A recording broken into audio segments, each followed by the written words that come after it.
आदरणीय बंधुगण, हमारे इस कवि सम्मेलन का उद्देश्य मात्र मनोरंजन है, किसी का मजाक उड़ाना या अपमान करना नहीं। तो हमारे इस कार्यक्रम को केवल मनोरंजन की दृष्टि से देखें और इसका आनंद लें।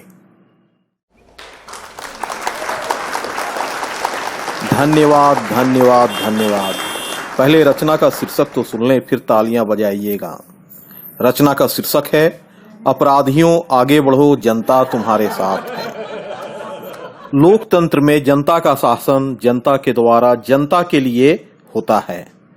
फिर पार्टियों के द्वारा जनप्रतिनिधियों का चुनाव भी जन भावना के आधार पर ही की जाती है।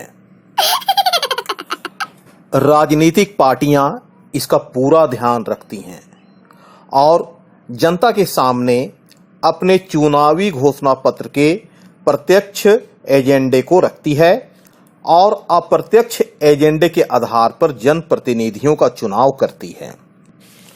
प्रत्यक्ष एजेंडे यानी कि स्वच्छ छवि, आपराधिक गतिविधियों में संलिप्तता नहीं होनी चाहिए, जनप्रतिनिधि में जन सेवा की भावना होनी चाहिए आदि होते हैं। अप्रत्यक्ष एजेंडे यानी कि दबंग छवि, आपराधिक संलग्नता, पार्टी फंड में अंशदान, जनता के बीच खौफ आदि एक जनप्रतिनिधि में आवश्यक रूप से पाए जाने चाहिए। इसी के आधार पर जनप्रतिनिधि का चुनाव किया जाता है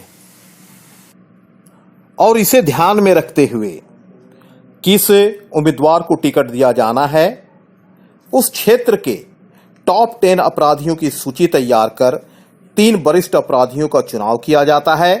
तत्पश्चात उनकी दावेदारी को सत्यापित करने हेतु पर्यवेक्षक को वहां पर भेजा जाता है। पर्यवेक्षक के प्रश्न प्रथम दावेदार से, आप इसे ध्यानपूर्वक सुने। हां तो आप अपने दावेदारी के पक्ष में तर्क रखें।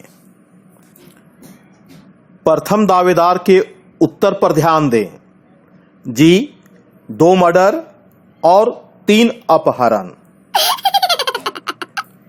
पर्यवेक्षक के जवाब सुने। आपकी दावेदारी निरस्त की जाती है। प्रथम दावेदार चौंक जाता है और पूछता है, ऐसा क्यों? पर्यवेक्षक महोदय के उत्तर को सुने। क्योंकि आपसे वरिष्ठ दावेदार 4 मर्डर और 6 अपहरण के साथ यहां आए हुए हैं। इतना ही नहीं, पिछले चुनाव से उनका पार्टी के फंड में एक निश्चित अंशदान भी रहा है। दूसरा दावेदार खुश होता हुआ पर्यवेक्षक महोदय से पूछता है, तो मेरी दावेदारी तो सुनिश्चित है? पर्यवेक्षक महोदय के उत्तर को सुने। सुनिश्चित तो थी, लेकिन एक टेक्निकल प्रॉब्लम हो गई है।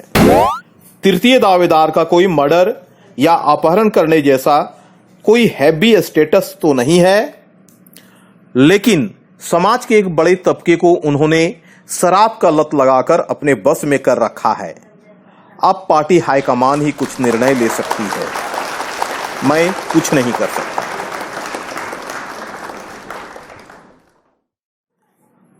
तो आपको हमारा यह व्यंग भरा एपिसोड कैसा लगा, कमेंट के माध्यम से जरूर बतलाएं।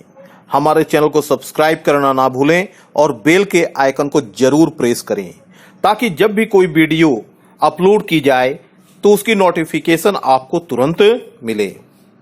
हमारे वीडियोज को शेयर और लाइक भी करें। Once again, thanks for watching. Be healthy, be cheerful.